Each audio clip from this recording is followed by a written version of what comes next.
like this one got away from you guys? Towards the third, coming out, we just didn't click. We didn't have it together. It's tough without Joe.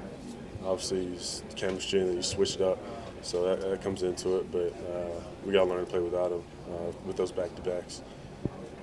Defensively, how can you regroup? You sat out all last season. You saw some tough losses. Yeah. What did you learn from that perhaps you can tap into here? We got to stay together as a team, talk it out, get through it, communicate in the court, and hold each other accountable. Third game in 4 nights. Are you feeling any of that on the court? Once I'm out there, I'm all right, but I got a little tightness in my body, just nicks and necks. You guys, it seemed like even from before the first practice, talked about patience a lot. How are you trying to reinforce that message at this stage of the season? You just got to sit down and look what we did wrong. That's with every game. You got to fix your mistakes and come out ready for the next one. It's a long season. Are there certain things that you're picking up on in games that give you hope about some promising developments of what could be? Definitely. As I always say, it's a young team, but we're learning.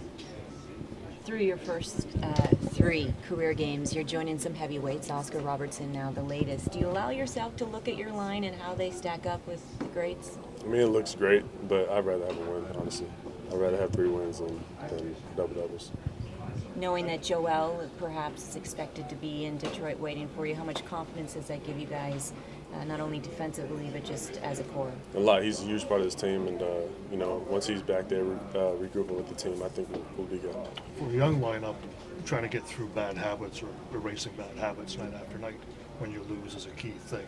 What's the key thing for this club with a young team to keep that mindset? It's got to be willing to learn and hold each other accountable. That's one of the biggest things with this team, and especially listening to the vets. They've been on different teams and had different players and coaches, so they know what being in this league is about. I feel like